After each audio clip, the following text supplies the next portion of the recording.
Bienvenidos. Hoy vamos a analizar un tema, pues delicado, pero súper importante. El sueldo de quienes nos protegen en la Ciudad de México.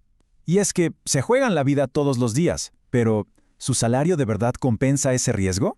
Vamos a meternos a fondo en los números para entender la realidad detrás de su nómina y lo que eso significa para nuestra seguridad. Esta es la pregunta del millón, ¿no?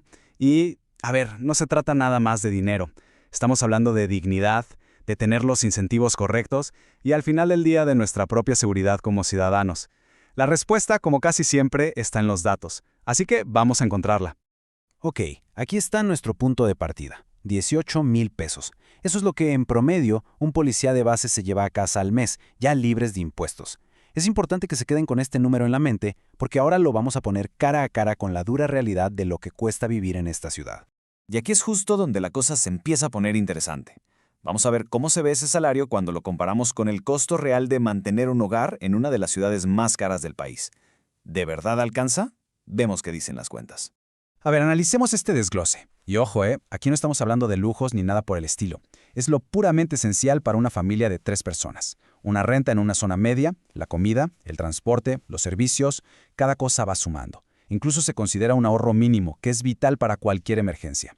Y bueno, aquí está el total. Para cubrir estas necesidades básicas, una familia necesita 31,500 pesos al mes. Ahora, comparen ese número con los 18,000 que vimos al principio. La diferencia es abismal. Ese es el déficit con el que vive la familia de un oficial. Esta gráfica lo deja clarísimo, ¿no? Vean la barra del salario promedio. Y ahora vean la del costo de vida. Ni siquiera se acerca a cubrirlo. Ese hueco que se ve ahí, esa brecha, es el problema financiero que un oficial y su familia tienen que enfrentar mes con mes. Entonces, el dato duro es este. En el mejor de los escenarios, el sueldo de un policía apenas cubre poquito más de la mitad de lo que necesita para vivir dignamente. Y esto nos lleva a una conclusión, inevitable. El salario base es simple y sencillamente insuficiente. Pero esperen, porque la historia no termina ahí. Ser policía no es cualquier trabajo de oficina, implica un riesgo constante. La teoría económica nos dice que ese riesgo debería tener un precio, o sea, una compensación extra. ¿La reciben? Vamos a investigarlo. Este concepto es clave para entender todo. Los diferenciales compensatorios. Suena muy técnico, pero la idea es súper simple. Si un trabajo es más peligroso o estresante, se debe pagar más para que la gente quiera hacerlo. Es como una prima de riesgo que compensa el estar expuesto a peligros físicos, legales y hasta psicológicos. Y no es una idea al aire, ¿eh? La literatura académica, los estudios serios, sugieren que esta prima de riesgo para trabajos de alta peligrosidad, como el de la policía, debería ser de entre un 15 y un 25% adicional sobre el salario base. A ver, si le ponemos pesos y centavos, esa prima significa entre 2,700 y 4,500 pesos más al mes. Y aquí está el problema. Aunque a veces existen bonos, no son fijos, son irregulares y no cubren esta cantidad de forma sistemática. O sea, en la práctica, el riesgo no se está pagando como debería. Ahora vamos a conectar los puntos. ¿Qué pasa cuando tienes un salario que no alcanza y encima no te compensa el riesgo? Pues se crea un círculo vicioso con consecuencias muy serias, no solo para los policías, sino para toda la sociedad.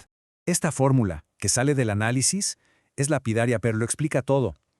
Cuando el sueldo no alcanza y la impunidad es la norma, la corrupción deja de ser una simple falla moral y se convierte para algunos en una decisión económica racional. Así de fuerte. Este déficit salarial provoca como una reacción en cadena, con 3 efectos devastadores. Primero, lo que llaman selección adversa. A lo mejor no se atrae al mejor talento, sino a quien tiene menos opciones. Segundo, la desmotivación. El desgaste es brutal y se pierden los incentivos para ser un mejor profesional. Y tercero, y el más peligroso, la búsqueda de rentas, que es la forma técnica de decir que se buscan incentivos para complementar el sueldo por medios ilícitos. Lo que vemos aquí es un equilibrio perverso. Idealmente, el salario debería ser un ancla para la ética, un incentivo para hacer bien las cosas. Pero en la realidad, para algunos se convierte en un simple ingreso base que debe ser complementado por otros medios. Se normaliza la corrupción, básicamente. Y claro, no podemos olvidar el impacto humano y directo. El estrés financiero constante lleva al agotamiento, al famoso burnout.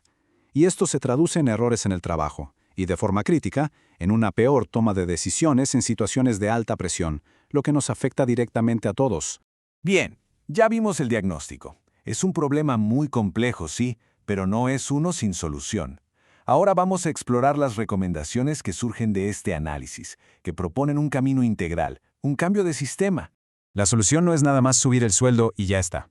No, es un paquete de medidas. Primero, establecer un salario mínimo que sí cubre el costo de vida más la prima de riesgo. Segundo, que los bonos por riesgo sean permanentes y transparentes.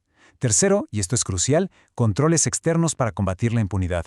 Y cuarto, una carrera policial de verdad, donde el mérito se premie con mejores salarios. Y cerramos con la pregunta clave, el verdadero nudo de todo este problema. Aumentar el salario es necesario, es un paso crucial, pero no es suficiente si no se rompe al mismo tiempo el ciclo de impunidad. La verdadera reflexión es, ¿cómo logramos que un mejor sueldo se traduzca en una mejor policía? Y no solo en un costo más alto para el mismo sistema. La seguridad de todos nosotros depende de esa respuesta. Gracias por acompañarnos.